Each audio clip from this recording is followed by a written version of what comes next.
للمؤمنات يغضضن من أبصارهن ويحفظن فروجهن ولا يبدين زينتهن. وقال نبي الله صلى الله عليه وسلم يستوصوا بالنساء خيرا. எல்லாம் வல்ல அல்லாஹுவின் அன்பும் மேலான கருணையும் நமக்கெல்லாம் வந்து சேரட்டுமாக. நமது உயிரினும் மேலான கண்மணி காத்தமுன் நபியின் முஹம்மதுர் ரசூலுல்லாஹி ஸல்லல்லாஹு அலைஹி வஸல்லம் அவர்களின் அன்பையும் ஷஃபாஅத்தையும் பெறுவதற்கு அல்லாஹ் நம் எல்லோருக்கும் தௌஃபீக் செய்வானாக. வல்ல ரஹ்மான் நமக்கும் நம்முடைய பெற்றோர் மனைவி மக்கள் குடும்பத்தார் யாவருக்கும் உயிருள்ள வரையிலும் உடல் சுகத்தை நசீபாக்கி தருவானாக. மருத்துவமனை கஷ்டம் அதன் சிரமம் செலவுகளிலிருந்து நிரந்தரமான பாதுகாப்பை அல்லாஹ் நம் எல்லோருக்கும் கொடுத்தருள் புரிவானாக. வானம் பூமியினுடைய ஆபத்துகளை விட்டும் முசீபத்துகளை விட்டும் கெட்ட முடிவுகளை விட்டும் நம்மையும் நம் குடும்பத்தையும் பாதுகாத்து அருள் புரிவானாக. அவனுடைய படைப்புகளின் தீங்குகள் அனைத்திலிருந்தும் நம்மையும் நம் சமூகத்தையும் காத்தருள் புரிவானாக. அல்லாஹுவின் மகத்தான பேரருளால் புனிதமான நம் உயிரினும் மேலான கண்மணி நபிகள் நாயகம் ஸல்லல்லாஹு அலைஹி வஸல்லம் அவர்களின் அற்புதமான வழிகாட்டுதல் குறித்து ஒவ்வொரு பகுதியிலும் எப்படி நடக்க வேண்டும் என்ற முத்தம நபி ஸல்லல்லாஹு அலைஹி வஸல்லத்தின் பாக்கியமான ஹதீஸினுடைய நிழலில் நம்முடைய இந்த மீலாதை அல்லாஹ் அமைத்து தந்திருக்கிறார். சங்கை மிக்கவர்களே, நபி பெருமானார் ஸல்லல்லாஹு அலைஹி வஸல்லம் ஒவ்வொரு விஷயத்திலும் நமது அழகிய அற்புதமான அணுகுமுறைகளை எப்படி இருக்க வேண்டும் என்று கற்றுத் தந்திருக்கிறார்கள். அதை நம்ம கரெக்டாக நடத்துகிற போது இன்னைக்கு நம்ம வாழ்க்கையில் விவகாரங்களும் பிரச்சனைகளும் ரொம்பவே கம்மியாக இருக்கும். நடந்து கொள்கிற அணுகுமுறையில் ஏற்படுகிற பாதிப்புகள் தான் பல பிரச்சனைகள் கொஞ்சம் கூடுதலாகி போயிடும். விவகாரங்கள் முத்துகுவதற்கெல்லாம் அதுதான் காரணம். அழகிய அணுகுமுறையை நாம் கைவிட்டதால். குறிப்பாக இன்றைய தலைப்பு பெண்களோடு நீங்கள் எப்படி அணுக வேண்டும் என்று சொன்னாங்க ஸல்லல்லாஹு அலைஹி வஸல்லம். பெண்களோடு நாம் எப்படி அணுக வேண்டும், பெண்களிடத்தில் எப்படி நடக்க வேண்டும். இன்னைக்கு அதுதான் பெரிய பிரச்சனையே. எல்லா வீட்டிலையும் இருக்குது விவகாரம். அவங்கள்ட்ட கேட்டால் நம்மை குறை சொல்லுவாங்க, நம்மள்கிட்ட கேட்டால் அவங்கள குறை சொல்லுவோம். இப்போ நான் அந்த பகுதியை மட்டும் சொல்கிறேன். நாம் எப்படி பெண்களை அணுகணும், பெண்களோடு எப்படி நடக்கணும், பெண்களை எப்படி கையாள வேண்டும். சர்க்காரை ஆலம் ஸல்லல்லாஹு அலைஹி வஸல்லம் ஒரு பொது வார்த்தை சொன்னார், இஸ்தௌஸு பின் நிசாஇ கைரா. பெண்கிட்ட எப்படி நடக்கணும், நீங்கள் அவர்களிடத்தில் நல்ல முறையிலே நடந்து கொள்ளுங்கள். எல்லா விஷயத்திலும் அவங்களோடு நல்ல முறையில். அடுத்து ஒரு செய்தியை சொல்றாங்க, அவங்க பலவீனமானவர்கள், கொஞ்சம் கோணலாக படைக்கப்பட்டவர்கள், விழா எலும்பில் இருந்து படைக்கப்பட்டவர்கள். அவர்களுடைய இயல்பு சுபாவத்திலே சில குறைகள் இருக்கும். சில காரியங்களில் நேரிய தன்மைகள் இல்லாமலும் இருக்கும். நீங்கள் அழகிய முறையில் நடந்து கொள்ளுங்கள். அவர்கள் கோணலானவர்கள், கோணலான எலும்பில் படைக்கப்பட்டவர்கள். சில நேரிய எதிர்பார்ப்புகள் கிடைக்காமல் போகலாம், ஆனால் நீங்கள் அழகாக நடந்து கொள்ளுங்கள். இன்னொரு கட்டத்தில் சொல்வார்கள், கண்ணாடிகள் என்றார்கள் பெண்களை.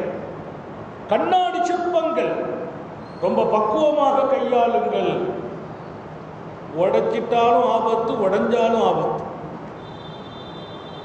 உடைச்சிட்டாலும் ஆபத்து, உடைஞ்சாலும் ஆபத்து. கண்ணாடி சிற்பங்கள் அவர்கள். ரொம்ப மென்மையாக கையாளுங்கள் என்கிறார்கள் ஸல்லல்லாஹு அலைஹி வஸல்லம். நம்முடைய கவனத்தில் எடுக்க வேண்டும். மிக முக்கியமான தகவல் இது. சமூகம் நெடுகிலும் போய் சேர வேண்டும். குடும்பங்களுக்குள்ளே ஒரு அமைதி இல்லாத வாழ்க்கை என்பது அது எப்போதும் ஆரோக்கியம் அல்ல. பெண்களை நீங்கள் அணுகிற விதம் கண்ணாடி சிற்பங்கள் அவர்கள். கண்ணாடி எப்படி பதமாக வைக்கும், பாதுகாப்பாக இருக்கும். கண்ணாடியை மேலிருந்து இறக்குனாலும் பதமாகத்தான் இறக்கும். மேலே வைக்கிறதா இருந்தால் பதமாக வைப்போம். வீடை கட்டிட்டு கண்ணாடி மேலே ஏற்றுமோ சொல்லுவோம், பார்த்து ஏற்றுங்க, பக்குவமா உடஞ்சிடாம கீழே விழுந்துடக்கூடாது. கண்ணாடி கிளாஸுகள் வெளிநாட்டிலிருந்து ஏர்போர்ட்ல வந்து ஃப்ளைட்ல போடும்போது கண்ணாடின்னு எழுதி போடணும். ஏன்னா அந்த பாக்ஸும் அந்த பேக்கிங் ரொம்ப பாதுகாப்பாக வரும். கண்ணாடின்னு போட்டு தான் அனுப்பணும். கண்ணாடி பொருள்களை மட்டும் தனியா பேக்கிங், அது கடைசியா வரும். அது வரும்போது ரொம்ப சேஃப்டியா வரும். அதை எடுத்து வைக்கிறவங்களும் பதமா வைப்பாங்க. நம்ம கண்ணாடி சார்ந்த பொருள்களை வாங்கி அதை குறிக்காம போனோம்னா அது ஆபத்தான. அதுல போடணும். உங்களுக்கு இந்த குறிப்பிலே தந்திருப்பாங்க. கண்ணாடி பொருளை என்ன செய்யணும், குறிப்பிடணும். கண்ணாடிகளை பேண வேண்டும், பாதுகாக்க வேண்டும். சர்க்கார் ஆலம் ஸல்லல்லாஹு அலைஹி வஸல்லம் உங்கள் வீட்டு கண்ணாடி சிற்பங்கள் உங்கள் பெண்கள் என்றார்கள். முஹம்மது ரசூலுல்லாஹி ஸல்லல்லாஹு அலைஹி வஸல்லம் அவர்களிடத்திலே நாம் ரொம்ப சாஃப்டா நடக்கணும் என்ற ஒரு பொருளோடு ரொம்ப பக்குவமாக அவங்களை வச்சுக்கணும், பாதுகாப்பாக வச்சுக்கணும் என்றும் சொல்கிறார்கள் நபிகள் நாயகம் ஸல்லல்லாஹு அலைஹி வஸல்லம்.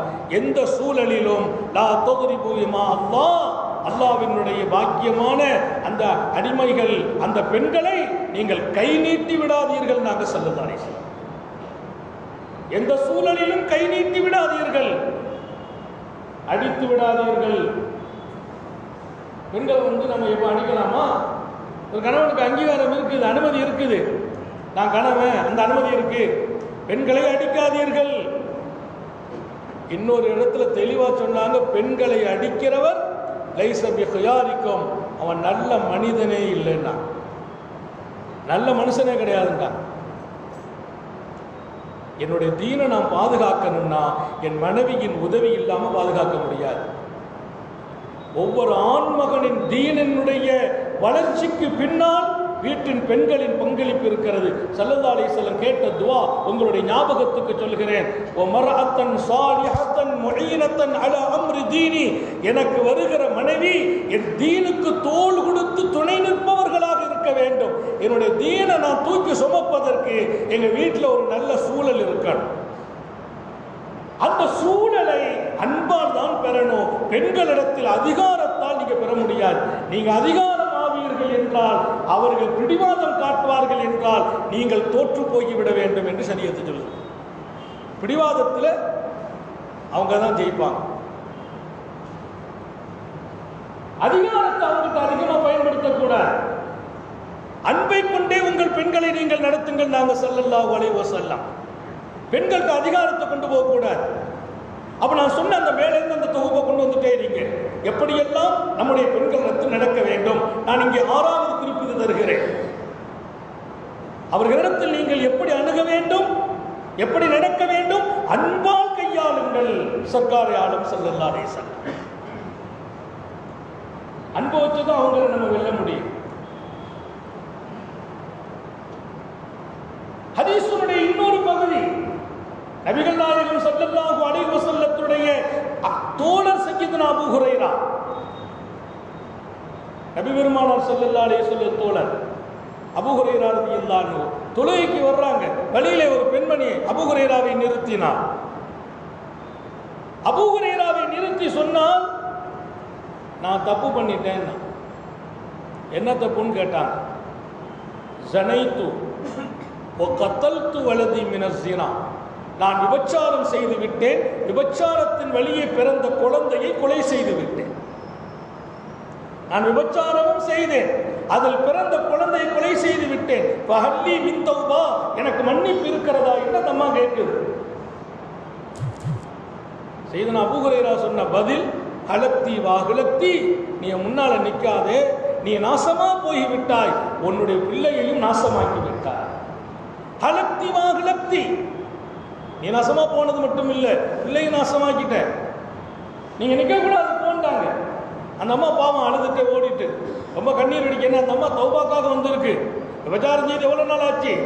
குழந்தை பிறந்த பின்னால வந்து கேட்குது, குழந்தைய கொலை செய்துட்டு வந்து கேட்குது, உனக்கு மன்னிப்பு இல்லைன்னு சொல்லிட்டாங்க.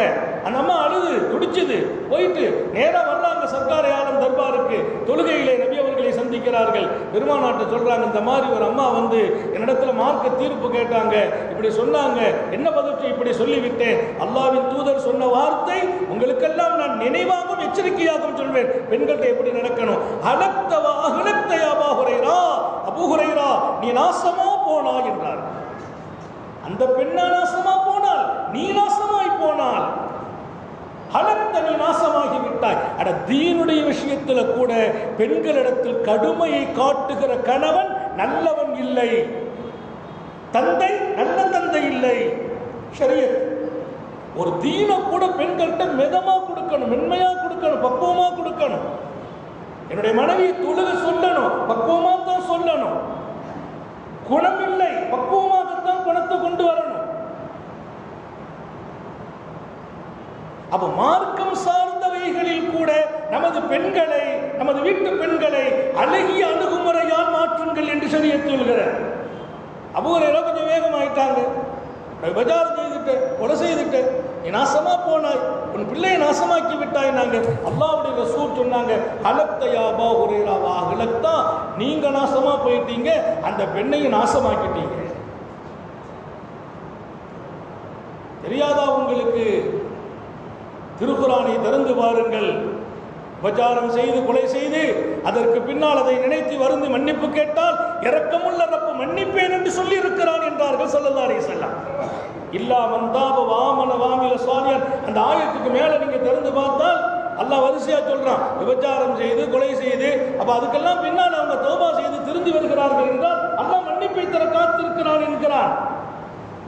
ஓடுனாங்க அபூ ஹுரைரா, வீதி வீதியா தேடுறாங்க. அந்த அம்மா பாவம் எங்கேயோ ஓடி போயிட்டு அங்க தேடுறாங்க தெரு தெருவா போறாங்க. அது ஹதீஸ் வரலாற்றில் வருகிற ஒரு செய்தியை நீங்கள் கவனத்தில் எடுக்கணும். ஜுன்னா அபூ ஹுரைரா சின்ன பிள்ளைங்கள் எல்லாம் சேர்ந்து சத்தம் போட்டாங்களாம், அபூ ஹுரைராவுக்கு பைத்தியம் முடிச்சிட்டு இருந்தாங்க. ஏன்னா அபூ ஹுரைரா சத்தம் போடுறார், ரோட்ல வர்றார், வீதியில் வர்றார், சந்துகளிலே வருகிறார். யார் அந்த பெண்மணி, எனக்கு அறிவித்து தாழ்வீர்களா? இப்படி ஒரு பெண்ணை யாராவது பார்த்தீர்களா? எங்கே அந்த பெண், எங்கே அந்த பெண்? வீதி வீதியாக சத்தம் இடுகிறார். ஏன்? அல்லாஹ்வின் தூதர் கண்டித்து விட்டார்கள், பெண்கள் இப்படியா நடக்கிறது. ஸல்லல்லாஹு அலைஹி வஸல்லம் எந்த உயிரினத்தையும் நெருப்பிட்டு கரிக்காதீங்கன்னு சொன்னாங்க. எந்த உயிரினத்தையும் நெருப்பிட்டு கரிக்க கூடாது. ஹதீஸ்ல ஒரு செய்தி வரும், அபூதாவுதில் ஸல்லல்லாஹு அலைஹி வஸல்லம் வருவாங்க ராத்திரி கூடாரத்தில். காலையில் பார்த்தீங்கன்னா அந்த பக்கம் கூட நெருப்பாக இருந்துச்சு, நெருப்பு கரிக்கப்பட்டிருக்கு. கேட்டாங்க என்ன ஆகுதுன்னு கேட்டாங்க. சாபாக்கள் சொன்னாங்க, ராத்திரி இந்த காட்டு எறும்புகள், தூக்கம் இல்லை, சாபாக்கள் ஜமாத்து போயிருக்கிறாங்க, ராத்திரி தங்குறாங்க, நபியோட தங்கும்போது காட்டில் தங்குறாங்க, கூடாரம் அடிச்சு இந்த இடத்துல தூக்கம் வரல. என்ன தூக்கம் வரல? எறும்பு, கடி எறும்புகள், அதனால நெருப்பிட்டு கரித்து விட்டோம்னாங்க. ஸல்லல்லாஹு அலைஹி வஸல்லம் சொன்ன வார்த்தை என்னன்னா, நான் எந்த ஒரு உயிரினங்களையும், எந்த ஒரு உயிரினத்தையும் லா யுஅஸிபு பின்னார் இல்லா ரப்புன் நார், நெருப்பை கொண்டு வேதனை கொடுப்பது நெருப்பை படைத்த அல்லாஹ்வுக்கு மட்டுமே சொந்தம். எந்த உயிரினமா இருந்தாலும் நெருப்பை வச்சு வேதனை கொடுக்க கூடாது. அன்னைக்கு ஒருத்தர் கேட்டார், இந்த கொசுவெல்லாம் ஹஸரத் இந்த மாதிரி இப்போ வந்து புதுசாக கரண்ட்ல வந்திருக்கு, ஒரு மட்டை மாதிரி வச்சு அப்படி என்ன ஆகுன்னு கேட்டேன். அதில் நெருப்பு வந்து கொசு செத்து போயிடும், ஹராம். நெருப்பால் அழிக்காதீர்கள் என்றார்கள் பெருமானார். கொசை அடிக்கிறது பிரச்சனை இல்லை, கொசை விரட்டுறது பிரச்சனை இல்லை, மத்திய வைக்கிறது பிரச்சனை இல்லை, நெருப்பை காட்டினால் ஹராம். தேளை கூட நெருப்பால் சுடாதீர்கள். எந்த உயிரினத்தை நெருப்பை கொண்டு வேதனைப்படுத்த வேண்டாம். லா யுஅஸிபு பின்னார் இல்லா ரப்புன் நார், நெருப்பை படைத்த ரப்புக்கு மட்டும்தான் அந்த அனுமதி. நாளைக்கு நரகத்தில் போடுவோம் அடியார்களை, அது அவனுக்கு அனுமதி. யாரும் அந்த நெருப்பை கொண்டு வேதனை கொடுக்க கூடாது சொன்னாங்க ஸல்லல்லாஹு அலைஹி வஸல்லம். ஒரு கட்டத்தில் அன்னை ஸைனபுக்கு சில பேர் தொந்தரவு கொடுத்துட்டாங்க. அந்த அம்மா வர்ற போது எதிரிகள் சில பேர் அவங்கள கஷ்டம் கொடுக்கணும்னு அவங்களுடைய குதிரையை கீழே விழ வச்சுட்டாங்க. ஹஜ்ரத் பெருமானார் ஸல்லல்லாஹு அலைஹி வஸல்லம் அந்த 2 பேர் அவங்க பேர்களை கேட்டு அறிஞ்சு சொன்னாங்க. சஹாபிகளின் ஒரு கூட்டத்தை கூப்பிட்டு சொன்னார்கள், உங்களுக்கு நான் பொறுப்பு கொடுக்கிறேன், அந்த 2 பேர்களையும் நீங்கள் பிடித்து விடுங்கள், அடித்து விடுங்கள், நெருப்பால் கரித்து விடுங்கள், நெருப்பால் கரித்து விடுங்கள் 2 பேரையும். சஹாபாக்கள் மீசலுத்து போறாங்க. நெருப்பை வைத்து எறும்பை கூட அழிக்க வேண்டாம் என்று சொன்ன ஹதீஸை அன்னலார் சொல்லி தந்திருக்கிறார்கள். எறும்பை கூட நெருப்பால் அழிக்காதீர்கள் என்றார்கள். இப்ப அந்த 2 பேரை நெருப்பால் கரித்து விடுங்கள் என்று சொன்ன பெருமானாருடைய வார்த்தை அவர்களுக்கு ரொம்ப வியப்பாக இருந்தது. பெருமானார் சொன்ன வார்த்தை பதில் என்ன தெரியுமா? அவர்கள் ஒரு பெண்ணென்றும் பார்க்காமல் அநீதி இழைத்திருக்கிறார்கள், சிரமப்படுத்தி இருக்கிறார்கள், அந்த பெண்ணை கீழே விழ வைத்திருக்கிறார்கள், இவர்களை எல்லாம் நெருப்பால் கொளுத்த வேண்டும் என்றார். பெண்கள் விஷயத்துல கடுமையா நடந்தவங்களை கடுமையா நடத்துங்கிறாங்க சரதாரி சார். பெண்கள்கிட்ட கடுமையா நடந்தா அவங்களை கடுமையா நடத்துங்க. அப்புறம் பெருமானார் வேண்டான்னு சொல்லிட்டாங்க. சரி வேண்டாம், நெருப்பால் அழிக்காதீங்க, கொஞ்சம் இறங்கி வந்து சொல்றாங்க. இப்ப நமக்கு அந்த கடுமையை காட்டுறாங்க பெருமானார். இங்க அபூ ஹுரைரா வீதியெல்லாம் அலைகிறார். யார் அந்த பெண்ணை எனக்கு அறிவித்து தருவது என்று கேட்கிறார். மாலை நேரம் வரையிலும் அலைந்து அவங்க ராத்திரி பூரா அலைகிறாரு, தேடுறாரு, கடைசியாக கண்டுபிடிச்சிட்டார். அந்த அம்மா கையில் கிடைச்சிட்டாங்க. அந்த அம்மா பார்த்து சொன்னாங்க, நீ இருக்கிறியா? அல்ஹம்துலில்லாஹ், வடிக்க அல்லாஹ் உன்னை மன்னிச்சுட்டா, நீ ஒன்றும் கவலைப்படாதம்மா. என்னான்னு கேட்குறாங்க. அந்த அம்மா, நான் காலையிலேருந்து அழுது என்னுடைய உயிர் மாயிற அளவுக்கு வந்துட்டேன்னாங்க. அல்லாஹ் உன்னை மன்னிச்சுட்டான், உனக்கு பெரிய உன்னை பார்க்கறது எனக்கு பெரிய பாக்கியம். ஏன்னா நீ என் சொல்ல கேட்டு வலிஞ்சு மௌத்தா போயிட்டேன்னா நான் குற்றவாளி ஆகிவிடுவேன். அல்லாஹ் உனக்கு மன்னிப்பு இருப்பதாக நபி அவருக்கு சொல்லிட்டாங்க. அல்லாஹ் உன்னை மன்னிச்சுட்டான், உனக்கு எல்லா பாவங்கள் மன்னிக்கப்பட்டு விட்டது, நீ தௌபா செய்து விட்டாய் என்று அப்போது அந்த செய்தியை சொன்ன போது அந்த அம்மா சொன்னாங்க, எனக்கு நிறைய சொத்து இருக்குது அபூ ஹுரைரா, அல்லாஹ்வுக்காக எனக்கு மன்னிப்பு கிடைச்சதுக்காக சதகா செய்கிறேன். இங்கே நான் சொல்ல வருகிற செய்தி, அந்த பெண்ணை பார்த்து நீ நாசமாக்கி விட்டாய் என்று சொன்னபோது நபி நெருக்கமான அபூ ஹுரைராவை கூட நீ தான் நாசமானா என்று எச்சரிக்கிறார்கள் என்றால், பெண்கள் விஷயத்துல அவங்க பெரிய பாவம் செய்த போது கூட அணுகிற விதம் அழகா இருக்கான், சாப்பிட்டா தான் இருக்கான். மென்மையை விட்டுட்டு வேற எந்த வழிகளிலையும் பெண்களை நாம் அணுகினால் அதுல தீர்வு ஹைரா அமையாது, இன்னொரு பக்கம் சாதகமான முடிவு வராது. நம்முடைய பிடிவாதம் என்பதை விட பெண்களின் பிடிவாதத்திற்கு மிகப்பெரிய வேல்யூ இருக்கிறது. அதற்கு இப்படியே நீங்க பேசுறீங்கன்னா இன்னும் தைரியம் அவங்களுக்கு கூடிடும். நிறைய பேர் யோசிக்கிறாங்க, சும்மாவே வீட்டில் படாத பாடுபடுத்திட்டு இருக்கிறாங்க, இப்போ நீங்க இந்த மாதிரி சாப்பிட்டு அப்படி இப்படின்னு சொன்னா அவங்ககிட்ட வேகமாக நடக்காதீங்கன்னா நாளைக்கு வீட்டில் என்ன நடக்குதுன்னு பாருங்க. இன்ஷா அல்லாஹ் நாளைக்கு அவங்க எப்படி நடக்கணும்னு பேசுவோம், சரியாயிடும், ஈக்குவல் ஆகிடும். அவங்க எப்படி நடக்கணும் ரெண்டையும் ஒரே நாளில் பேச முடியாது. அத்தனை பக்கங்கள் கொண்ட செய்திகளை தந்திருக்கிறார்கள் பெருமானார் ஸல்லல்லாஹு அலைஹி வஸல்லம். அவங்கள்ட்ட அவ்வளவு மென்மையா நடந்து விடுங்கள் என்கிறார்கள் பெருமானார். இன்னொரு பக்கம் ரசூலை கரீம் ஸல்லல்லாஹு அலைஹி வஸல்லம் பெண்களிடத்தில் ஒப்படைக்கப்படுகிற விஷயங்கள் அது ரொம்பவே பாதுகாக்கப்படுங்கிறார். அதாவது சில விஷயத்தை ரகசியங்களை மட்டும்தான் அவங்கள்ட்ட சொல்லக்கூடாது, நல்லா கவனிச்சுக்கணும். ரகசியத்தை மட்டும் சொல்லக்கூடாது. ரகசியத்தை சொன்னீங்கன்னா அந்த அம்மா 2 பேர்கிட்ட சொல்லி, இது ரகசியம், என் கூட்டுக்காரர் சொல்லுங்க, யார்ட்டையும் சொல்லக்கூடாது, நான் உங்கள்கிட்ட மட்டும் தான் சொல்லியிருக்கேன், நீ யார்ட்டையும் சொல்லிடாத. அந்த அம்மா இன்னும் 2 பேர்கிட்ட சொல்லி துனியாவோடு போய் சேர்ந்து. ரகசியத்தை பெண்கள் பாதுகாக்க மாட்டாங்க. ரகசியம் ஒன்றும் பெண்களுக்கு பாதுகாக்க முடியாது. ஆனால் மார்க்கம் சார்ந்தவைகளை நம்மை விட அவங்களிடத்திலே பாதுகாக்கிற தன்மை இருக்கு, துணிச்சல் இருக்கு. உம்மு தர்தா ரலியல்லாஹு தஆலா அன்ஹா மிகப்பெரிய சஹாபியத்தான பெண்மணி, அன்னலாரை சந்தித்த பெண்மணி, அபூ தர்தாவினுடைய மனைவி அன்னை உம்மு தர்தா, ஆற்றல் மிக்க பெண்மணி, ஃபகீஹத்துல் ஷாம் தேசத்தினுடைய மார்க்க மேதையாக இருக்கிறாங்க. நூற்றுக்கணக்கான மிகப்பெரிய மனிதர்கள் அம்மாட்ட போய் பாடம் படிக்கிறாங்க.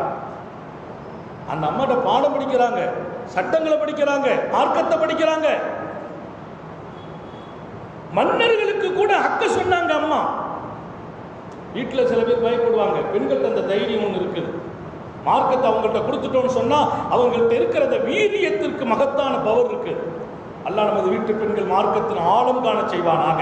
அதனாலதான் பெண்களை மார்க்கத்தோடு ஆக்கணும், அவங்கள்ட்ட மார்க்க ஞானத்தை கொடுக்கணும், அவங்கள்ட்ட ஷரியத்தை கொண்டு கொடுக்கணும், அவர்களுக்குள்ளால் நபியும் சுன்னத்தை ஹயாத்தாக்கணும், அவர்களுக்குள்ளால் தீனுடைய பிரகாசத்தை உண்டாக்கிறணும். குறிப்பா நமது வீட்டு பெண்கள் அத்தனை பேர்களையும் ஆலிமாக்களாக ஆக்கணும். அல்லாஹ் தௌஃபீக் செய்வானாக. மதரசாக்கள்ல இல்ம படிக்காம எந்த வகையிலும் ஒரு பெண்ணை முழு தீனை கொடுத்துட முடியாது. இல்மு என்பது அதனுடைய மர்கஸ் மதரசாக்கள். இல்முடைய மர்கஸ் மதரசா. அங்கே ஹதீஸை, குர்ஆனை, அதன் விளக்கங்களை, அதன் ஷரியத்துகளை, அதன் சட்டங்களை, அதன் சார்ந்த இதர விஷயங்கள் அனைத்தையும் மகத்தான முறையில் கற்றுக் கொடுக்கிற ஒரு பெரிய வாய்ப்பு. இப்ப நம்ம ஊர்ல கிட்டத்தட்ட அல்லாஹ்வுடைய பேரருள் அதிகமான நிஸ்வான்கள் ஹயாத் ஆக்கியிருக்காங்க, மிக அதிகமான மதரசாக்கள். ஒவ்வொரு மதரசாக்களை 300-400 பெண்கள் ஹயாத் ஆகிட்டு இருக்கிறாங்க.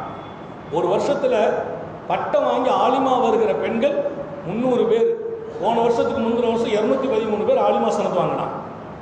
நம்ம அல்லாஹ்வோட துஆ செய்துட்டே இருக்கிறோம். ஏன்னா அந்த பெண்களுடைய வாழ்க்கையில அவர்கள் மாத்திரம் மாறுவதில்லை, அவர்களுடைய மடி முதல் பள்ளிக்கூடம், அவர்களின் வாழ்க்கை மிகப்பெரிய பல்கலைக்கழகம். மார்க்கம் உள்ளவங்களாக நம்ம வீட்டு பெண்கள் இருந்துட்டாங்கன்னா அங்கே வளருகிற பிள்ளைகள் ஷரியத்துடையவங்களாக வளர்ந்துருவாங்க, தீனுடையவங்களாக வாழ்ந்துருவாங்க. அவங்ககிட்ட பிடிப்பு இருக்கும். மர்வான் இப்னு ஹக்கம் ராத்திரி தன்னுடைய அடிமையை கூப்பிட்டார். தன் அடிமையை கூப்பிடுகிறார் மர்வான் இப்னு ஹக்கம். கூப்பிட்ட போது அந்த அடிமை வரல, கொஞ்சம் லேட் ஆகிட்டா. உடனே மர்வான் இப்னு ஹக்கம் அரசர், பேரரசர், அவர் கோபம் வந்து சத்தம் போட்டார், திட்டார், சாபம் எடுக்கிறார். அடிமையை கூப்பிடுகிறார், அடிமை வரவில்லை, கொஞ்சம் தாமதமாகிறார். தாமதமாகிற போது சாபம் எடுக்கிறார் மர்வான் இப்னு ஹக்கம். சாபமிட்ட போது அவர் ஒன்றும் சொல்லல, முடிஞ்சு போச்சு. காலையில் வருகிறார் அன்னை உம்மு தர்தா. உம்மு தர்தா அந்த அரவணைப்பில் இருக்கிறாங்க. அன்னை உம்மு தர்தா எவ்வளவு பெரிய பாக்கியமான பெண்மணி. மார்க்கம் 1000 பேர்கள் அவங்கள்ட்ட போய் உட்கார்ந்து பாடம் அடிப்பார்கள். ராத்திரி உங்களுடைய அடிமையை கூப்பிட்டீங்களான்னாங்க. ஆமான்னாங்க. அவர் வர லேட் ஆயிட்டு. ஆமா, சாபமிட்டீர்களே, இந்த கோபத்தில் சாபமிட்டு விட்டேன். என் கணவர் அபூ தர்தா இடத்தில் கேட்டேன், அவர் நபியிடத்திலே கேட்ட செய்தியை சொல்கிறேன். பாருங்க, எவ்வளவு வருஷத்துக்கு பின்னால என் கணவர் அபூ தர்தா அவர் நபியிடத்திலே கேட்டார். ஸல்லல்லாஹு அலைஹி வஸல்லம் சொன்னாங்க, லா தகூனு ஷுஃபா வ ஷுஹதா. பெருமானா சொன்ன ஹதீஸை சொல்றாங்க, லா தகூனு லஆனுன் லா யகூனு லஆனுன் ஷுஹதா வ ஷுஃபா. யார் சாபம் இடுகிறார்களோ அவர்கள் நாளை மறுமையில் யாருக்கும் சிபாரிசு செய்யற தகுதி இழந்து விடுவார்கள். ஓ ஷுஹதா, அவங்க யாருக்கும் சாட்சி சொல்லும் தகுதி இழந்துருவாங்க என்று நபிகள் நாயகம் ஸல்லல்லாஹு சொன்னாங்க. பதறி போயிட்டாரு மர்வான் இப்னு ஹக்கம், மிகப்பெரிய பேரரசர். அப்படி ஒரு ஹதீஸ் இருக்கா? ஆமா, என் கணவர் சொன்னார். ஏன்னா அந்த அம்மாவுடைய கணவர் அபூ தர்தா நபி சஹாபி. என் கணவர் நபி இடத்திலே கேட்டு இருக்கிறார்கள் ஸல்லல்லாஹு அலைஹி வஸல்லம் ஹதீஸ்.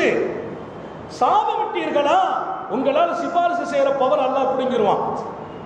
நீ ஒண்ணுக்காக மாட்டே, நீ நாசமா போயிடுவேன், நீ அப்படி போயிடுவேன் அப்படின்னு எத்தனை பேர் சொல்றாங்க. புரிந்து கொள்ளுங்கள், அவர்களுக்கு சிபாரிசுடைய பவர் இருக்காது. நாளைக்கு வருது இல்லை, ஒரு மூமின் கூட சிபாரிசு செய்வார்னு வருது. நபிமார்கள் சிபாரிசு செய்வாங்க, வலிமார்கள் செய்வாங்க, ஆலிம்கள் செய்வாங்க, ஆபிம்கள் செய்வாங்க, ஷுஹதாக்கள் செய்வாங்க என்றெல்லாம் ஹதீஸில் இருக்குது. ஒரு மூமின் இன்னொரு மூமினுக்கு சிபாரிசு செய்வாராம். எப்படியெல்லாம் சிபாரிசு? நிறைய ஹதீஸ் இருக்கு.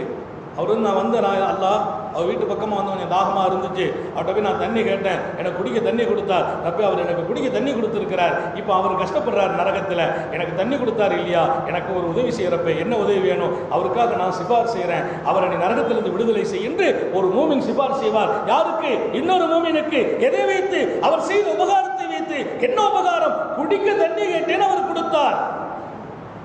நீங்கள் வீட்டு வாசல்லாம குடிக்க தண்ணி கேட்டோம்னா காதலே விழுறதில்லை, நமக்கு புரியல சில விஷயங்கள். நாளைக்கு தண்ணி கொடுத்தவர் நரகத்தில் இருக்கிற போது தண்ணி வாங்கி குடித்தவர் சிபாரிசு செய்வார் என்கிறார்கள் நபிகள் நாயகம்.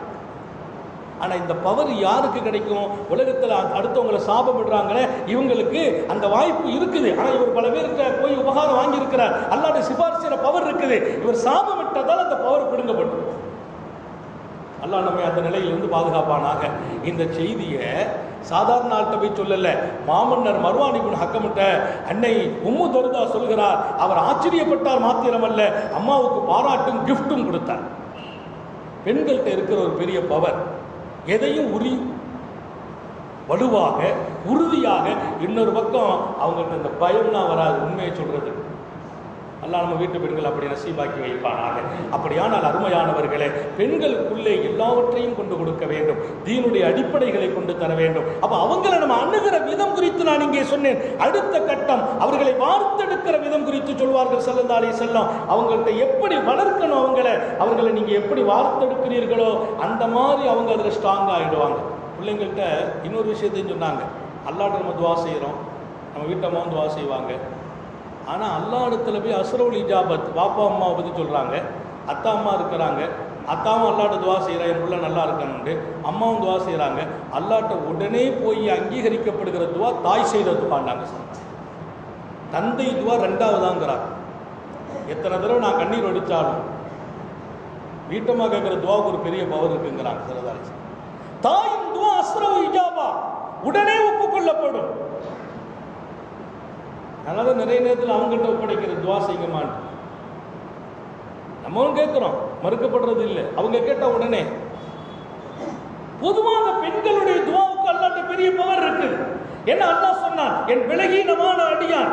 ஹதீஸ்ல ஒரு செய்தி வருது இல்லையா, ஸல்லல்லாஹு அலைஹி வஸல்லம் இங்கே நினைவுபடுத்தி இருக்கிறார்கள். உலகத்துல புள்ள பிறக்கிற போது, ஆண்மகன் பிறக்கிற போது அல்லாஹ் சொல்றானா மலக்க வச்சு, உனக்கு அல்லாஹ் சலாம் சொன்னா உன்னுடைய பெற்றோர்களுக்கு நீ பொறுப்பா இருப்பாயாக என்று ஒரு செய்தியை சொல்லிட்டு போயிடுறாங்க. பெண்மகள் பிறக்கிற போது அல்லாஹ் சொன்னான், மலக்கு சொல்றார், அல்லாஹ் சொன்னான், அல்லாஹ் உனக்கு சலாம் சொன்னான், உனக்கு அல்லாஹ் பொறுப்பாக இருப்பான். ஆண்மகன் பிறக்கிற போது நீ உன் பெற்றோர்களுக்கு பொறுப்பாயிரு, பெண்மகள் பிறக்கிற போது உனக்கு அல்லாஹ் பொறுப்பு. அல்லாஹ்வின் பொறுப்பில் இருப்பவர்கள் பெண்கள். இங்கே அவர்களுக்கு சொல்வேன், நீங்கள் மிகப்பெரிய பாக்கியம், அல்லாஹ்வுக்கும் ரசூலுக்கும் நன்றி சொல்ல வேண்டும். ஸல்லல்லாஹு அலைஹி வஸல்லம் இப்படி ஒரு செய்தி சொல்வார்கள்.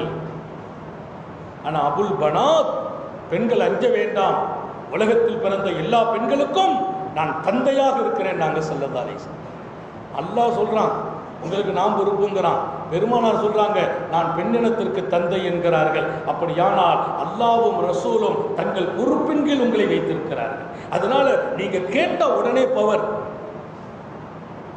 நீங்க கேட்ட அந்த துஆவுக்கு உடனே பவர். ஒவ்வொரு கட்டத்திலும் அல்லாஹ் அவனிடத்தில் கூட ஒரு அங்கீகாரத்தை பெண் சமூகத்திற்கு கொடுத்திருக்கிறார். அதனால பெண்களை நம்ம நடந்து கொள்கிற விதங்களிலே அவங்களுக்கு அல்லாஹ்ட்டையும் ரசூல்ட்டையும் இப்படி ஒரு கண்ணியம் இருக்குங்கிறதையும் நம்ம மனசுல வச்சுக்கிறணும். சும்மா கண்ணா பின்னாண்டு பெண்களை சத்தம் போடுறது, பேசுறது, திட்டுறது, ஒரு பெண் இன்னொரு பெண்ணை கூட திட்டுறது கூடாது. மாமி ஸ்தானத்திலிருந்து மருமகளை போட்டு கண்ணா பின்னான்னு பேசுற பெண்கள்லாம் இருக்கிறாங்க. தான் மகளை ரொம்ப நல்லா இருக்குன்னு நினைக்கிறது, தான் மருமகளை எல்லா வகையிலையும் போட்டு பழி வாங்குறது எத்தனை குடும்பங்களிலே. ஆனா ஒரு செய்தி இங்கே நான் நினைவுபடுத்த விரும்புகிறேன்.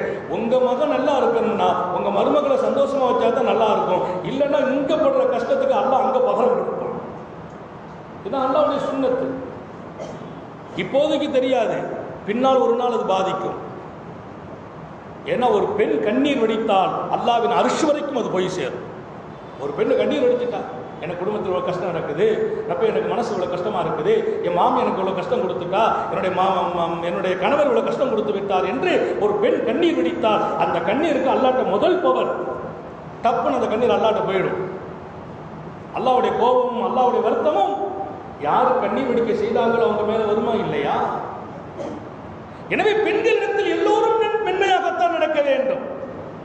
அவர்களை கண்ணீர் வடிப்பதற்கு நாம் காரணமாக இருந்து விடக்கூடாது. தவறுகளை திருத்தலாம், அநீதிகளுக்கு பகரம் சரியான வழிகளிலே தரலாம். ஆனால் அடிக்காதீர்கள், சாபமிடாதீர்கள். அவர்களை வளர்க்கிற விதத்திலே சொன்னார்கள், எல்லா உயர்ந்த தன்மைகளை ஊட்டி வளர்த்து விடுங்கள், அது பெரிய பாக்கியம். வரலாற்றில் இன்றைக்கு நான் ஒரு பெண்ணை சொல்வேன், நீங்கள் ஆச்சரியப்பட வேண்டும். அன்னை உம்மு ஹக்கீம் ரலியல்லாஹு அன்ஹா, வரலாற்றின் சிகரம். உம்மு ஹக்கீம், ஹாரிஸின் மகள், அண்ணல் ஹாரிஸின் மகள் உம்மு ஹக்கீம். அல்லாஹு தஆலா அந்த பெண்ணுக்கு கொடுத்த பாக்கியம் குறித்து வரலாறு சொல்லும். அன்அமல்லாஹு அலைஹா பி அஹமது ஸிஃபாத் வ அஃதலில் ஹிசால். அல்லாஹு தஆலா அந்த பெண்ணுக்கு அவன் என்னவோ தேர்ந்தெடுத்தான். எப்படி தேர்ந்தெடுத்தான்? அன்அமல்லாஹு அலைஹா அஹமது ஸிஃபாத், புகழ்கள், சிபத்துகள், தன்மைகள், என்னென்ன சிபத்தோ அத்தனையிலும் புகழுக்குரிய சிபத்தை மாத்திரமே அந்த பெண்ணுக்கு கொடுத்தான். அல்லாஹ் நம்ம வீட்டு பெண்களுக்கு அப்படி தருவானாக. அஃதலில் ஹிசால், குணங்களில் எல்லாம் சிறப்புக்குரிய குணத்தை அந்த பெண்ணின் மீது அல்லாஹ் கொட்டினான். உம்மு ஹக்கீமை, உம்மு ஹக்கீமுக்கு அல்லாஹ் கொடுத்தது என்னென்ன தன்மைகள் இருக்குமோ மனித வாழ்வில், அதில் புகழுக்குரிய தன்மைகளை மாத்திரம் பதிவு செய்தான். அந்த அம்மாவுடைய வாழ்க்கையில் கொடுத்தான். குணங்களில் சிறப்புக்குரிய குணங்களை அந்த அம்மாவுக்கு கொடுத்தான் அல்லாஹ். குறிப்பாக அந்த பெண்ணை பற்றி எழுதுவார்கள், கான மஸலன் பில் இஹ்லாஸி வல் வஃபா. அந்த அம்மாட்ட இருக்கிற பெரிய தன்மை என்ன? உலகத்தில் எந்த ஒரு வாக்கை கொடுத்தாலும் அந்த வாக்கை நிறைவேற்றணும், அந்த வாக்கில் இப்படி நடக்கணும் அப்படின்னா எல்லாரும் சொல்லுவாங்க, உம்மு ஹக்கீமா நடங்கப்பான்னு சொல்லுவாங்க. ஒரு விஷயத்தில் இஹ்லாஸா நடக்கணும், தூய்மையா இருக்கணும், உள் ஒன்றும் புறம் ஒன்றும், உள் ஒன்றும் வெளி ஒன்றும். அப்போ இன்னைக்கெல்லாம் நம்ம நிறைய பார்த்தீங்கன்னா முகத்துக்கு முன்னால் சிரிக்கிற எல்லாருமே நம்மளை பார்த்து சிரிக்கிறாங்கன்னு நினச்சிடக்கூடாது. முகத்துக்கு முன்னால் இனிமையாக இருக்கிறவங்களெல்லாம் எப்போது இனிமையாக இருக்காங்கன்னு நினச்சிடக்கூடாது. முன்னால் எவ்வளவோ இனிமையாக நடக்கிறாங்க, பண்பாக நடக்கிறாங்க, பாசமாக நடக்கிறாங்க. ஆனால் பின்னால் உட்காந்து குத்திக்கிட்டு இருக்கிறவங்க எவ்வளோ பேர் இருக்கிறாங்க. இன்னைக்கு பரிசுத்தமான மனிதர்கள் எல்லாம் 100ல் 10 பேரை தேடி எடுக்கிறது பெரிய விஷயம். 10 பேரை தேடி எடுக்கிறது. நம்மளை கண்ட மசாபா செய்து ஹசரத் நீங்கள் பெரிய ஆளுங்க பாக்கியமானவங்க பின்னால் போனால் நல்லா என்ன ஜிப்பா தலப்பா கட்டிட்டாலே நான் சொல்கிறவன் இருப்பான். எனக்கு மாத்திரமல்ல, ஒவ்வொருவர்களிலும் உங்களுக்குள்ளே நீங்கள் பார்க்க வேண்டும், எனக்கு முன்னும் பின்னும் சரியாக இருக்கிறேனா நான் முஹ்லிஸ். இஹ்லாஸ் அதான் அர்த்தம். இஹ்லாஸ்னா தொழுகையில் பயபக்தியாக தொழுகிறது மட்டும் இஹ்லாஸ் இல்லை. நான் நடக்கிற வாழ்க்கையில் முன்னும் பின்னும் கரெக்டாக இருக்கணும், உள்ளும் வெளியும் கரெக்டாக இருக்கணும். அப்போ நான் இஹ்லாஸான ஆளுன்னு அர்த்தம். இன்னைக்கு என்ன, நம்ம இஹ்லாஸை எல்லாத்தையும் வணக்கத்தில் மட்டும்தான் நம்ம வச்சுக்கிட்டோம். தொழும்போது இஹ்லாஸாக தொழணும், சதக்கா கொடுக்கும்போது இஹ்லாஸாக கொடுக்கணும். அது தீனில் 1000 மடங்கு தான் அது. நான் உன்னை பார்த்தா இஹ்லாஸாக பார்க்கணும், உங்கள்கிட்ட பழகினா இஹ்லாஸாக பழகணும், என் மனைவிட்டு இஹ்லாஸாக இருக்கணும், என் பிள்ளைகிட்ட இஹ்லாஸாக இருக்கணும். இஹ்லாஸ் என்று சொன்னால் வெளியிலும் உள்ளிலும் ஒரே நிலையில் நான் இருக்க வேண்டும். நீங்கள் பார்த்தால் ஒவ்வொருவர்களிலும் இது குறை இருக்கிறது. முன்னால் நடப்பதை போல் பின்னால் பல பேர் நடப்பதில்லை. முன்னால் சிரிக்கும் முகம், பின்னால் கேவலமான முகம், முன்னால் வாழ்த்தும் முகம், பின்னால் பழிவாங்கும் முகம், இப்படி கொண்டவர்களை பெருமானார் சொன்னார்கள் மனித குலத்தில் மகா கெட்டவர்கள். பெருமானார் சொன்ன அந்த ஹதீஸை மாத்திரம் இங்கே நான் பதிவு செய்வேன். ஷிராரு ஹல்கில்லாஹ், அல்லாஹ்வின் படைப்புகளில் ஆக கெட்டவர்கள் யார் தெரியுமா சொல்லிட்டு சொன்னாங்க. துல் வஜ்கை ஏத்தி ஹாவுலாய் பிவஜிகின் வஹாவுலாய் பிவஜிகின், 2 முகம் உடையவர்கள். இங்கே ஒரு முகத்தை காட்டுவார்கள், அங்கே இன்னொரு முகத்தை காட்டுவார்கள். 2 முகம் உடையவர்கள் அல்லாஹ்வின் படைப்புகளில் மிக கேவலமானவர்கள். அல்லாஹ் அந்த நிலையிலிருந்து நம்மை பாதுகாப்பானாக. இதில் படித்தவங்க, பாமரர்கள், மார்க்கதாரிகள், மார்க்கமற்றவர்கள் என்ற பாகுபாடுக்கு அப்பாற்பட்டு 2 முகமுடைய கூட்டம் இன்றைக்கு 90% தாண்டி இந்த மண்ணில் நடமாடிக்கொண்டிருக்கிறார்கள். அல்லாஹ்வுடைய ரஹமத்தை கேட்டாலும் கிடைப்பதில்லை, கேட்டாலும் கிடைப்பதில்லை. 2 முகமுடைய கூட்டம் உலக அளவில் பெருகி இருக்கிறார்கள். ஒவ்வொரு வீட்டிலையும் 2 முகமுடையவர்கள் இருக்கிறார்கள். இங்கே அன்னை உம்மு ஹக்கீமை குறித்து சொல்வார்கள், அந்த அம்மாவுக்கு ஒரு முகம்தான்.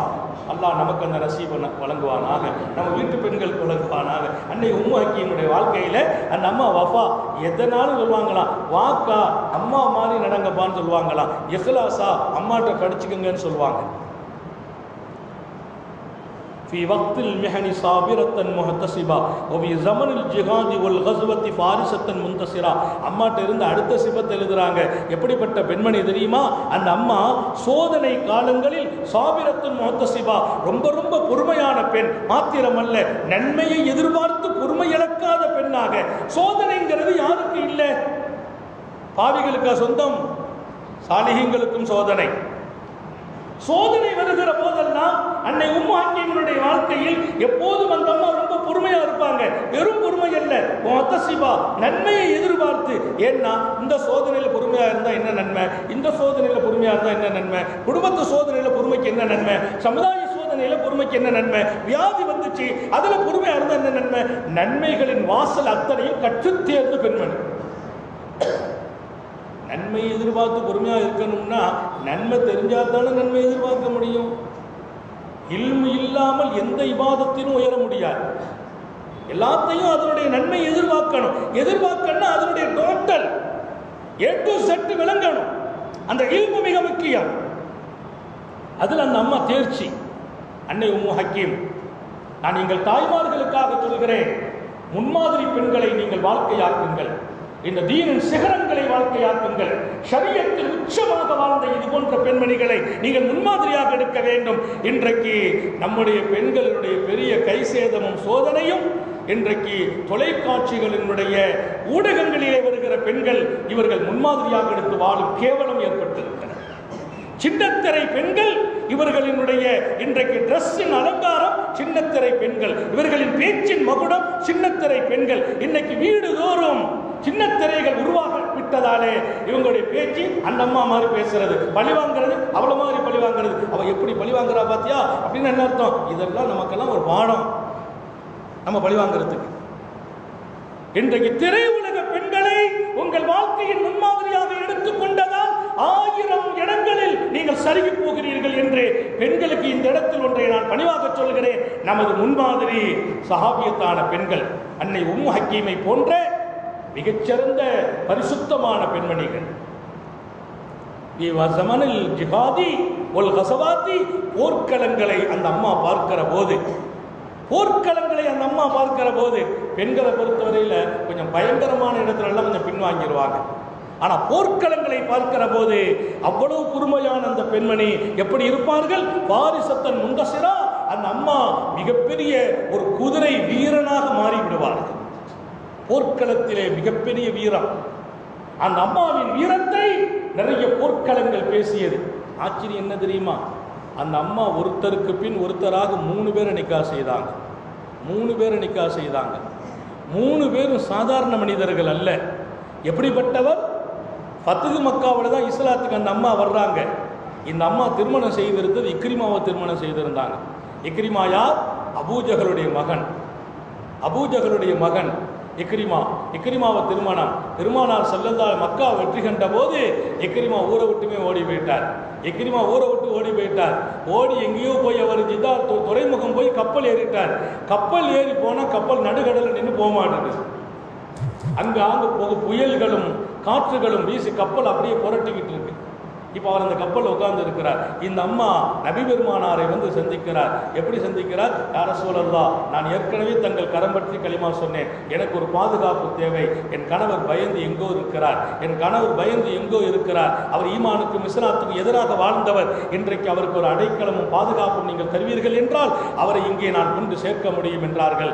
அண்ணல் ரசூல் ஸல்லல்லாஹு அலைஹி வஸல்லம், உம்மு ஹக்கீம், நான் உனக்கு பாதுகாப்பு தருகிறேன். உன் கணவர் எங்கிருந்தாலும் நீ அழைத்து வரலாம். அவரை எதிரிகளுக்கிடையே வாழ்ந்தவர். இன்றைக்கு சஹாபாக்களுடைய மிகப்பெரிய கூட்டம் அவரை எதிர்பார்த்துட்டு இருக்கிறாங்க. ஏன்னா இனிமேல் அவர் தப்ப முடியாது. மிக கொடூரமாக நடந்திருக்கிறார். அவர் எங்கே கிடைத்தாலும் அவரை விடவே மாட்டோம் என்று சபதம் இருக்கிறார்கள் சஹாபிகள். பெருமானார் பாதுகாப்பு தர்றாங்க. அம்மா பாதுகாப்பு கேட்குது. ஏன்? என் கணவர் அநியாயமாக இப்படி கொல்லப்பட்டு ஒரு காபிரா மௌத்தாகிறதை விட என் கணவர் இங்கே வர வேண்டும். உங்களிடத்தில் அவர் கைப்பிடிக்க வேண்டும். நான் பொறுப்பு என்கிறார்கள். இவ்வளவு கொடூரமான ஒரு மனிதர் இஸ்லாத்துக்கு வரணும்னா லேசான விஷயம் இல்லை. இஸ்லாத்தினுடைய வைர எதிரியாக இருக்கிறார். ஆனால் அந்த அம்மா பொறுப்பெடுத்தாங்க. என்னால் முடியும், நீங்கள் எனக்கு ஒரு வாக்களியுங்கள் என்கிறார். அப்போ ஒவ்வொரு பெண்களுக்கு அந்த பொறுப்பு இருக்கு. நம்முடைய கணவனை மார்க்கப்பற்றோடு வச்சுக்கிறாங்க. சும்மா தேவையில்லாத விஷயத்துல எல்லாம் குடும்பத்தில் சண்டை போட்டு சர்ச்சை பண்ணிக்கிட்டுலாம் மார்க்கம் சார்ந்த வழிகளில் நமது கணவனை நாம் ஆக்க வேண்டும். இன்னைக்கு எல்லா வீட்டிலும் இந்த மார்க்கத்துல எல்லாம் சண்டைலாம் வர்றதில்லை. மார்க்கத்தை பற்றி பிரச்சனையே இல்லை. அதை பற்றிலாம் சண்டை இல்லை. என்னத்தையாவது இல்லாத பொல்லாத சொல்லி அதை சொல்லி இதை சொல்லி ஏதாவது ஒரு சண்டை போடணும்னே உட்கார்ந்துருக்காங்க சில வீடுகளில். அல்லாஹ் தஆலா அந்த சூழலை சரி செய்வானாக. இங்கே வந்திருக்கிற தாய்மார்கள் எல்லோருக்கும் சொல்லுகிறேன், வெறுமின பயான கேட்டுட்டுலாம் போயிடக்கூடாது. உங்களுக்கு இந்த ஷரியத்து கொடுத்த கண்ணியத்தை எல்லாம் நான் வரிசைப்படுத்தி சொல்லிக்கிட்டே வர்றேன். உங்களை எப்படி மென்மையாக நாங்கள் அணுகணும், எப்படி வளர்க்கணும், உங்களுடைய கண்ணியம் என்ன, உங்களை கை வைக்கலாமா என்றெல்லாம் நபி அவங்க சொன்ன அந்த சிறப்பை நீங்கள் புரிஞ்சுக்கிடணும். அதே சமயம் உங்களை எப்படி வார்த்தெடுத்திருக்கிறார்கள், நீங்கள் எப்படி நடக்க வேண்டும் என்பதையும் உங்கள் கவனத்தில் கொள்ள வேண்டும். அன்னை உம்மு ஹக்கீம் ரலியல்லாஹு அன்ஹா இக்ரிமாவுக்கு அனுமதி கேட்டுட்டு ஓடி வர்றாங்க. ஓடி வந்து கடல்ல வந்து கேட்டா கப்பல் ஏறி போயிட்டார். கப்பலில் போயிட்டு இருக்கிறார். அம்மா அடுத்த கப்பலை பிடிச்சி போயிட்டு இருக்காங்க. அடுத்த கப்பலை பிடிச்சி போறாங்க. எப்படி என் கணவனை கொண்டு வந்தார்? அவர் எங்க போறார்? பஹ்ரைனுக்கு போகிறார். போற வெள்ள கப்பல் நின்று போச்சு. அங்கே எங்கேயுமே அலை மோத கப்பல் புரண்டு விடுமோ. அங்கே இருக்கிற எல்லாரும் அவங்களுடைய தெய்வங்களை கூப்பிட்டு பார்த்தாங்க, ஒன்றுமே இல்லை. அவங்களுக்கெல்லாம் முஷ்ரிக்னா பல தெய்வங்களையும் நம்பி இருப்பாங்க, அல்லாவையும் நம்பி இருப்பாங்க. எல்லாத்தையும் கூப்பிட்டாங்க, ஒன்றுமே பாதுகாப்பு இல்லை. மீண்டும் அலை மோதிச்சு. கடைசி அவங்க எல்லாரும் சேர்ந்து, யா அல்லாஹ் ரப்பே ரஹ்மானே, ஒன்னத்தர் யாரும் பாதுகாக்க முடியாது அப்படின்னு சத்தம் போட்டாங்க. அப்போ அவர் சொன்னாரா இக்ரிமா, இப்போது இவர்கள் இறுதியாக ரப்புல் ஆலமீனை அல்லாஹ்வை கூப்பிடுறாங்க.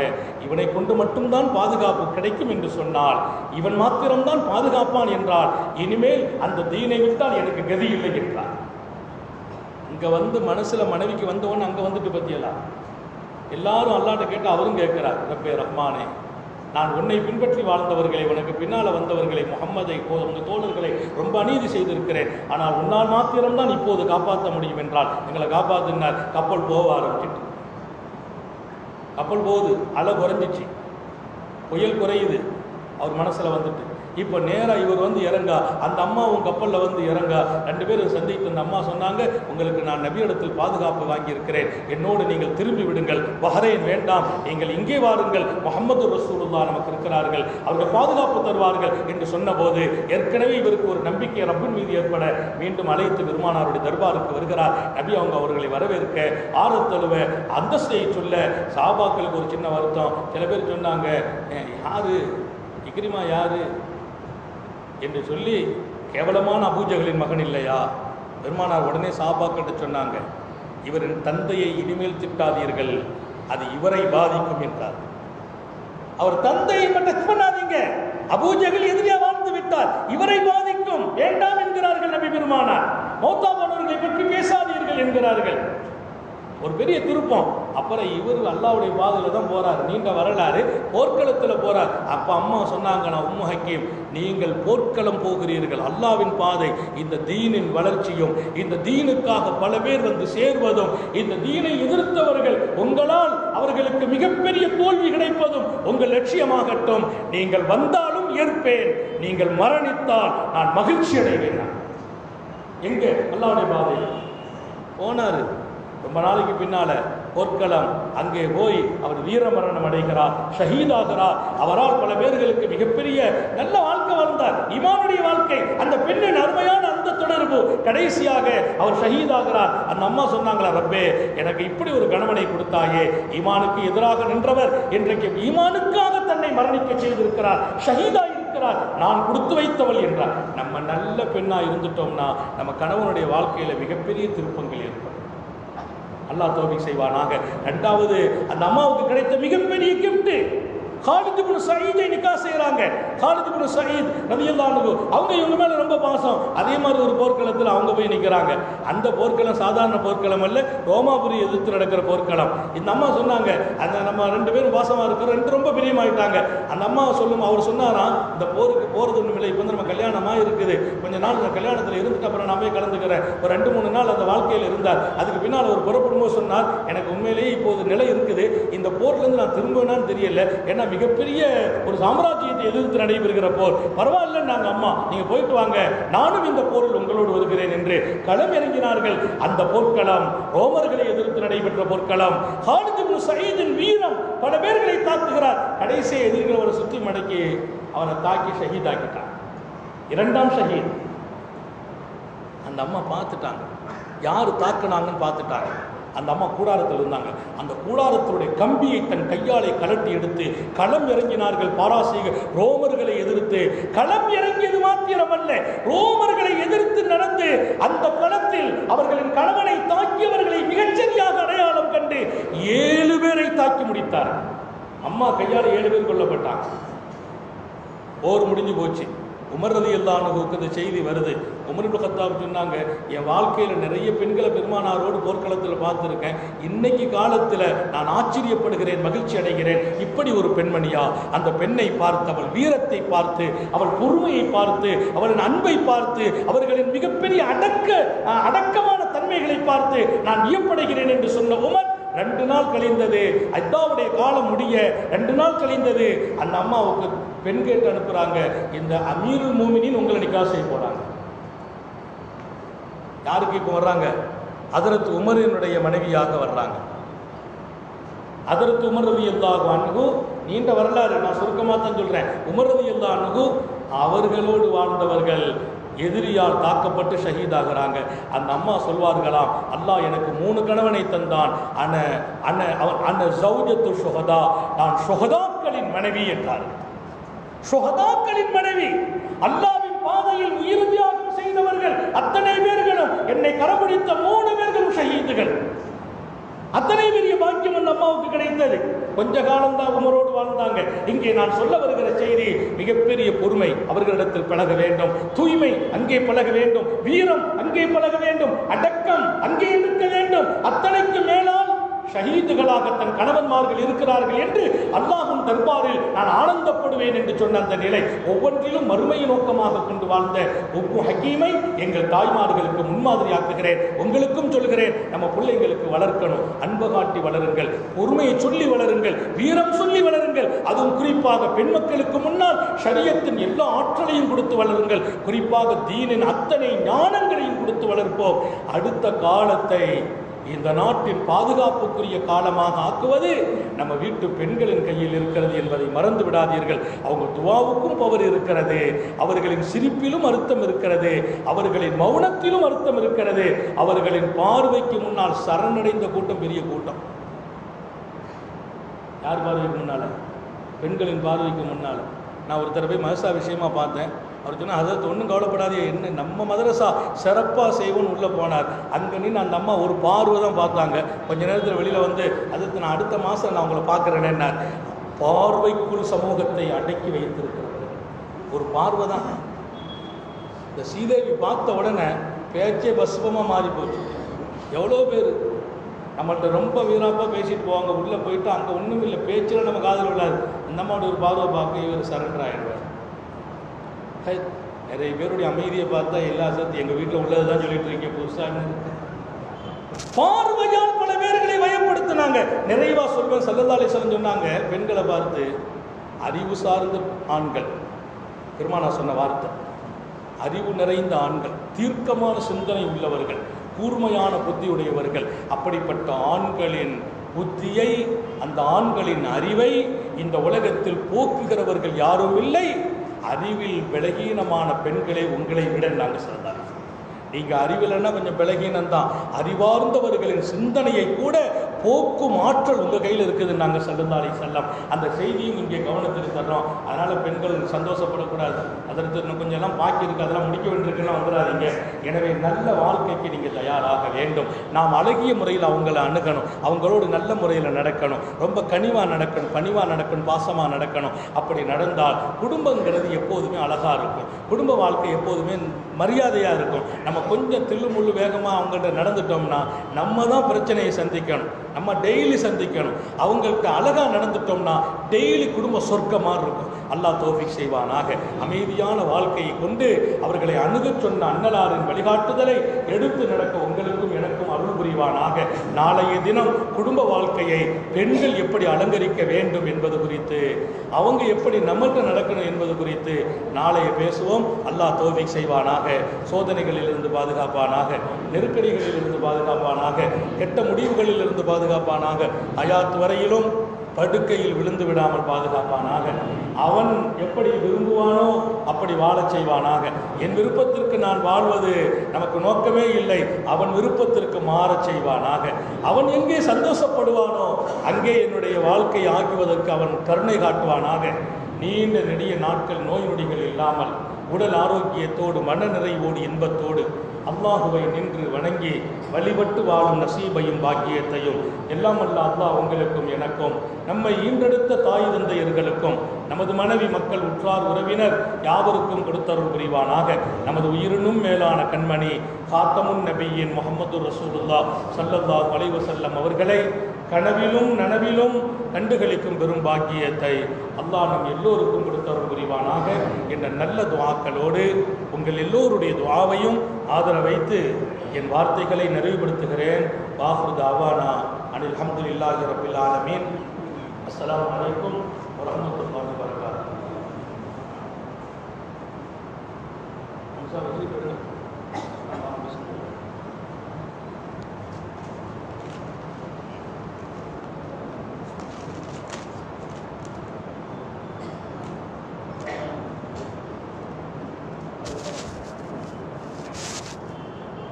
நேற்று ஒரு கேள்வி கேட்டிருந்தோம். பெருமானார் ஸல்லல்லாஹு அலைஹி வஸல்லம் அல்லாஹ்வின் அச்சத்தில் வாழ்ந்த அந்த சஹாபியை தன் மடியிலே படுக்க வைத்தார்கள். படுக்க வைத்த போது அந்த சஹாபியினுடைய பேர் என்னன்னு கேட்டிருந்தோம். ஜிப்ரீல் வந்து என்ன சொன்னார்? ஹஜ்ரத் ஜிப்ரீல் அலைஹிஸ்ஸலாம் சொன்ன வார்த்தை, இந்த சஹாபி பூமி நிரம்ப குற்றம் செய்து அல்லாஹ்வை சந்தித்தால் பூமி நிரம்ப மன்னிப்பை கொண்டு அல்லாஹ் சந்திப்பான் அப்படின்னா சரியான பதில். அல்லாஹ் உங்களுக்கு சலாம் சொன்னான், இவர் தன்னை மறந்து கொண்டிருக்கிறார்னு சொல்லி நிறைய பாவம் செய்தாலும் இந்த பூமி நிறைய பாவ மன்னிப்பை கொண்டு அல்லாஹ் அவரை சந்திப்பான் என்று ஜிப்ரீல் அலைஹிஸ்ஸலாம் சொன்னார்கள்.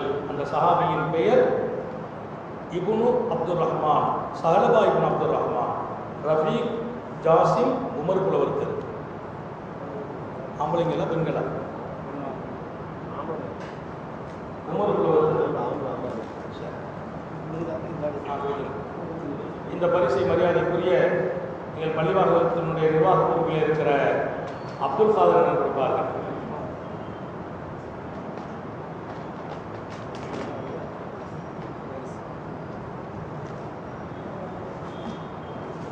நிறைய புளிய போட்டுருக்காங்க.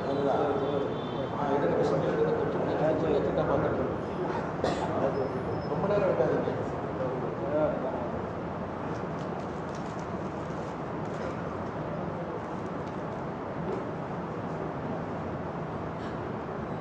சாலபா இப்னு அப்துர் ரஹ்மான் பேர் பிறகு இது போன்ற அடியான் பூமியில் நிரம்ப பாவம் செய்தாலும் அவர் அல்லாஹ்வின் அச்சத்தால் இருப்பதால் பூமி நிறைய மன்னிப்பை கொண்டு அல்லாஹ் அவரை சந்திப்பான்.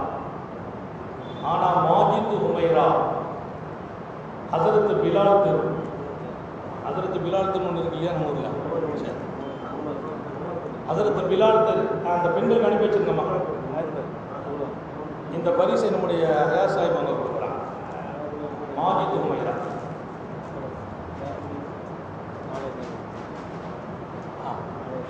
நாளைய கேள்வி, அன்னை உம்மு ஹக்கீமை நிக்காஹ் செய்த 3 சஹாபிகள் பேர் என்ன?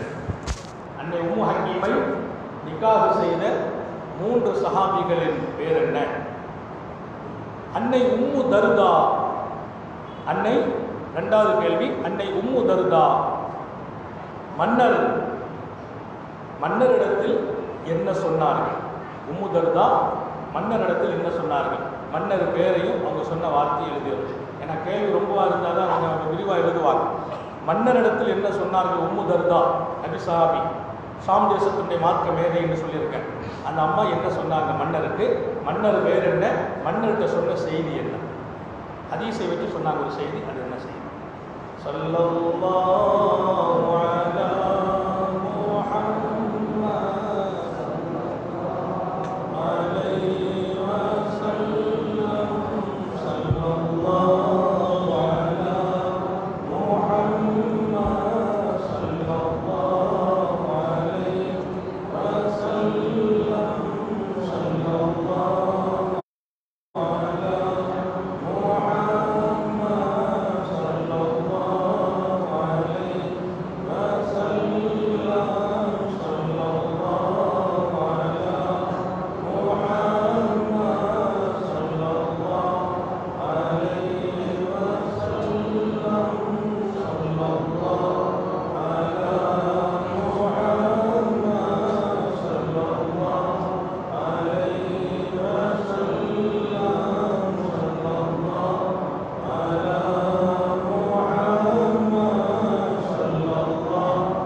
سبحان الله.